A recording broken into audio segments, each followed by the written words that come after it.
Good morning students. आज हम करने जा रहे हैं हमारी नेक्स्ट इकाई 2.9 का जो चैप्टर है वो है खाता बही। ठीक है, तो आज हम खाता बही प्रिपेयर करने के लिए जा रहे हैं। खाता बही क्या होता है? तो खाता बही क्या होता है कि जब हम जनरल करते हैं, जनरल के बाद में दैनिक पंजी जब हम करते हैं और दैनिक पंजी के बाद में हम सहायक बहियाँ सब्सिडरी बुक करते हैं, उसके बाद जो हमारी अगली स्टेप होती है वो होती है हमारी खाता बही।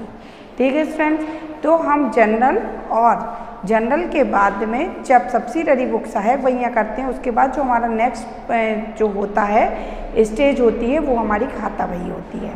ठीक है, तो खाता बही में क्या होता है? खाता बही में होता है कि हर व्यक्ति का अपना एक अकाउंट होता है। जनरल में हम क्या करते हैं, कुछ भी खरीदा तो जनरल में लिख दिया, कुछ भी बेचा तो जनरल में लिख दिया। इसके अलावा स्टूडेंट्स अगर हमने कुछ बिका हुआ माल वापस आया तो जनरल में लिख दिया, तो हम सबको जनरल में लिखते जाते हैं। ठीक है ना, लेकिन आज का टाइम कैसा है कि व्यापार दिन ब दिन बढ़ता जा रहा है और ऐसे में अगर कोई हमसे यही पूछे कि आपने कुल कितने का माल खरीदा या कुल कितने का बेचा, तो हम जनरल की सहायता से ये बताने में बिल्कुल असमर्थ हो जाएंगे कि हमने कितने का बेचा, क्योंकि उसमें सब कुछ मिक्स होता है। ठीक है ना। अगर अब हम देखें सहायक बहियाँ, तो सहायक बहियों में हमने 7-8 सहायक बहियाँ, 8 सहायक बहियाँ जो आपको बताई थी। पहली हमने बताई थी कि क्रय बही, दूसरी विक्रय बही, क्रय वापसी, विक्रय वापसी, उसके बाद में देय बिल, प्राप्त बिल, जनरल प्रॉपर और रोकड़ बही, कैश बुक जिसको बोलते हैं। हमने इतनी आपको सहायक बहियाँ बताई थी स्टूडेंट्स। अब सहायक बहियों में क्या होता था कि नगद का तो नगद में लिख देते थे, लेकिन जितना भी आप जो उधार का करते थे, जैसे मान लीजिए आपने माल खरीदा तो हम जनरल एंट्री बनाते थे, परचेज अकाउंट डेबिट टू, अगर नाम उधार खरीदा है तो क्या लिखते थे, टू राम। ठीक है ना, नाम अगर है तो उधार है तो हम लिखते थे purchase account debit to Ram, Shyam, Mohan, जो भी होता था स्टूडेंट।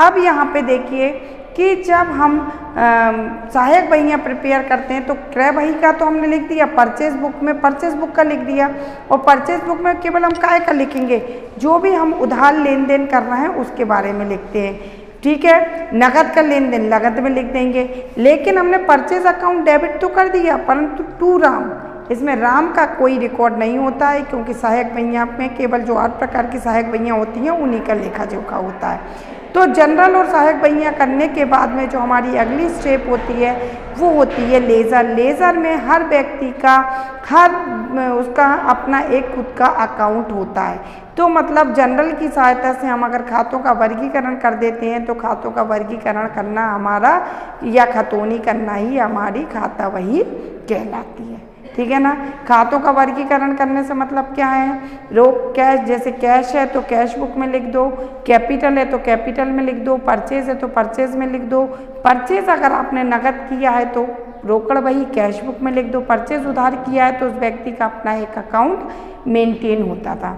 ठीक है ना, दो खातों जो आपकी जनरल की सहायता से अब खातों का वर्गीकरण करना, हर व्यक्ति का अपना एक खाता खोलना, वो हमारी खतौनी करना या खाता बही कहलाती है। ठीक है स्टूडेंट, तो आज हम क्या प्रिपेयर करने जा रहे हैं, क्या बनाने जा रहे हैं, खाता बही करने जा रहे हैं। तो खाता बही का अर्थ हमने आपको बताया कि ये एक लेखा प्रणाली की प्रधान बही होती है। इस बही में व्यवसाय की संपत्ति, दायित्व, आय, पूंजी से सबसे, हमने कहा ना, सबसे संबंधित खाते खोले जाते हैं। इसमें खरीदना, बेचना, संपत्ति, दायित्व, सबसे संबंधित खाते इसमें खोले जाते हैं। जनरल व सहायक पुस्तकों में से ली गई समस्त प्रविधियों को अंततः खाता बही में, जनरल में जब आप करते हो, जनरल के बाद में स्टूडेंट्स हम सहायक बहियाँ बनाते हैं, उसके बाद उनको आगे ले जाया खाता बही में ही जाता है।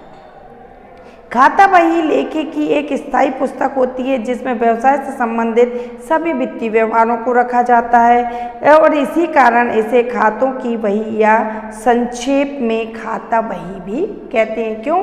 क्योंकि इसमें जितना भी आप करते हो, संपत्ति खरीदी, बेची, संपत्ति का, दायित्व का, जो भी लेखा जोखा करते हो वो इसमें लिखा जाता है। जनरल की सहायता से विभिन्न प्रकार के खाते जिस बही में खोले जाते हैं उसे खातों की बही या खाता बही कहते हैं। अब इसके बाद में इसकी परिभाषा दी हुई है। फिर कहा हुआ है कि खाता बही की विशेषताएं क्या है? खाता बही में सभी प्रकार के खातों का संक्षिप्त लेखा जोखा होता है। बहुत डिटेल नहीं, परंतु सब जो भी आप लेन देन कर रहा है उनका सबका संक्षिप्त में लेखा जोखा इसमें होता है। जनरल व सहायक, और ये किसकी सहायता से बनाया जाता है? जनरल व सहायक बहियाँ, जिसको सब्सिडरी बुक्स बोलते हैं, उनकी सहायता से बनाया जाता है। खाता बही खातों के शेष को दर्शाता है, ठीक है, और उसका खाता बही में दर्शाए गए शेष से अंतिम खाते बनाए जाते हैं। फिर है खाता बही के लाभ क्या है? तो सौदों का वर्गीकरण, पहला लाभ है इसका स्टूडेंट्स, सौदों का वर्गीकरण।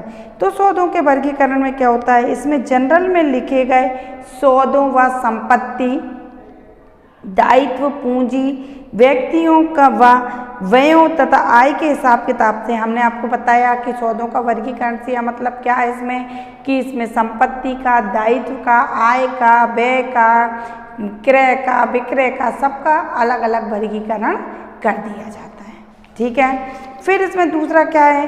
अंतिम खाते का आधार।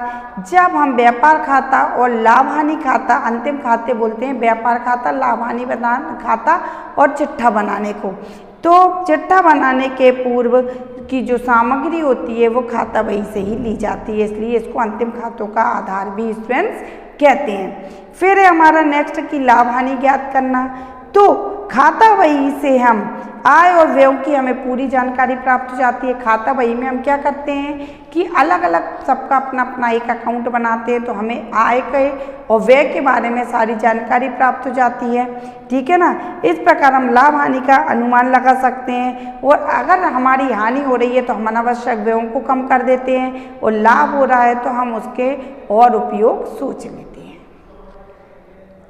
लेन देन के खाते, लेन देन के खाते में स्टूडेंट्स हमारा क्या है? खाता बही से हम यह भी पता चल जाता है कि किस व्यक्ति से हमें कितना लेना है और कितना देना है। व्यापार में उधार माल का ज़्यादा दिया जाता है, उधार वसूल करने की जानकारी हमें शीघ्रता से खातों से प्राप्त हो जाती है। फिर है प्रत्येक खाते की जानकारी होना। खाता बही की सहायता से व्यापारी को उसके अलग अलग प्रत्येक खाते की जानकारी प्राप्त हो जाती है।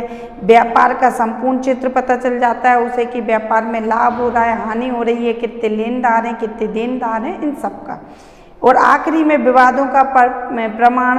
विवादों का प्रमाण में व्यापार संबंधी आपसी विवादों को खाता बही न्यायालय में प्रमाण का काम भी करते हैं। जैसे कोई हमारा लेन देन से संबंधित कोई भी विवाद हो रहा है तो हम ये खाता बही ले जाकर उसको दिखा देते हैं, तो वो एक सबूत का प्रमाण का कार्य भी करते हैं। फिर हमारा जनरल और खाता बही में अंतर है स्टूडेंट्स।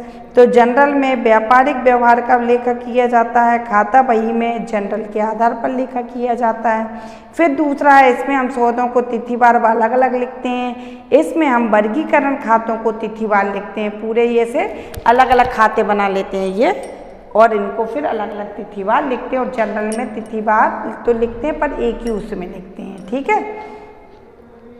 प्रत्येक ये प्रथम प्रविष्टि होती है, ये अंतिम प्रविष्टि होती है। इसको जनरल में लिखना जनरलाइज करना कहलाता है, और ऐसे खाता बही में लिखना खतौनी कहलाता है।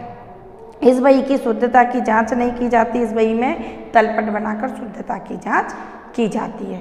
तो स्टूडेंट समझ में आया कि खाता बही किसे कहते हैं। खाता बही जनरल की सहायता से, जनरल और सहायक बहियों की सहायता से प्रत्येक खातों का वर्गीकरण करना, ये हमने वर्गीकरण करा है, उसे हम खाता बही कहते हैं। इससे हमारा काम, आजकल जो व्यापारिक युग है, व्यापार का युग है, अगर उसमें एक ही प्रकार की एंट्री को हमें ढूंढना है तो जनरल में बड़ी मुश्किल हो जाएगी।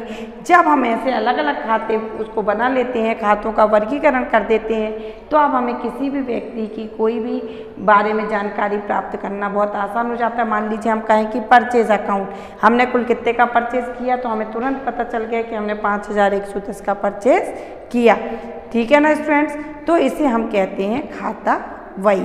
अब खाता बही का हम करेंगे क्वेश्चन नंबर 1, ठीक है।